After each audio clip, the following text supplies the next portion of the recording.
وعلى محمد وآله الطاهرين سائرين مجتمعين معزين ثابتين. مرة أخرى نرحب بأجملها العبارات وأحسنها المفردات بأبناء مدينة الجميلة العزيزة، مدينة المجالس والشعائر، مدينة الشيوخ والوجهاء، مدينة الشباب والرجال والنساء الحسيني، مدينة شيخ سعد التي تعلمت تعلمت الحب من الحسين، وعلمت باقي المحافظات على هذا الحب والوفاء للحسين الذي أعطى كل ما يملك من أجلنا. فأهالي ناحية الشيخ سعد يقولون لكل من قدم مع موكب أهالي ناحية الشيخ سعد من جميع المحافظات: بيوتنا مفتوحة لكم. وهذا لسان حالهم يقول، وحتى لو لم يقولوا لي فأنا أقرأ الوجوه، ولنا باع طويل مع لغة الوجوه، فتلك الوجوه تقول: أهلا ومرحبا بكل زائر قادم من كل محافظة من محافظات العراق. وهذا بيته ومدينته الثانية شيخ سعد، لأنه سار مع موكبي بتلك المسيرة الطويلة الكبيرة التي نعم مع هذا اليوم 18 يوما من البصر لحد هذه اللحظة. نعم صح، لحد هذه اللحظة. وما شاء الله وحسب الأخبار إن الجماهير ممتدة على مد البصر، بدءا من بداية الجانب الأيسر، أي ما تسمى بفلكة شيخ سعد ومدخلها، والنهاية لا نهاية لها.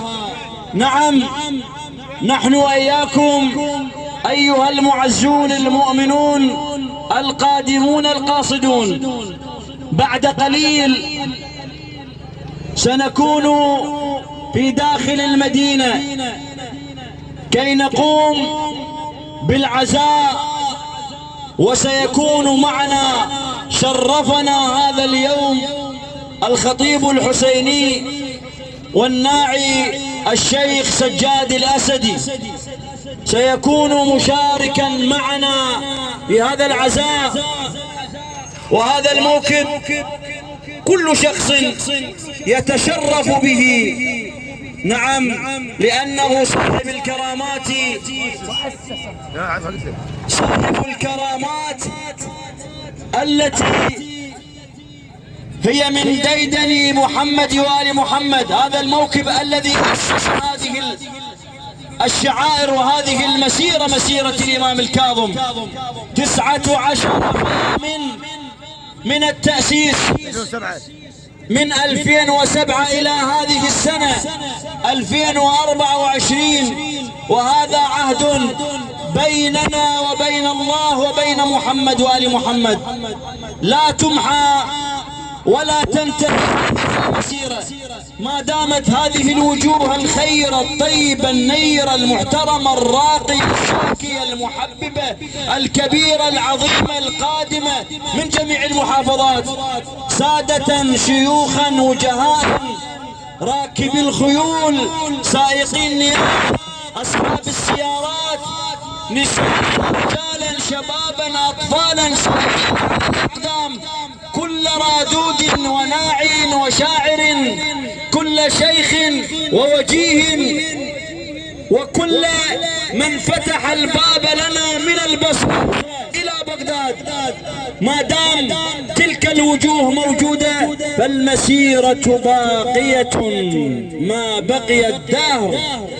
كما قالت زينب سلام الله عليها: يا يزيد اسعى سعيك وكد كيدك وناصب جهدك، فإنك لا تمحو ذكرنا أو ذكرنا ولا تميت وحيا وما أيامك إلا عدد.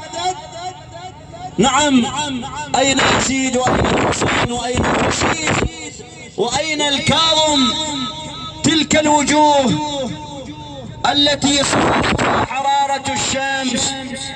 فأهلا وسهلا ومرحبا بكل من جاء إلينا واستقبلنا، وهذا موكبكم. نحن لا نحييكم بقدر ما أنتم اشتقتم إلينا لترونا، فشكرا لمجيئكم بهذه الخطوات الجميلة العزيزة.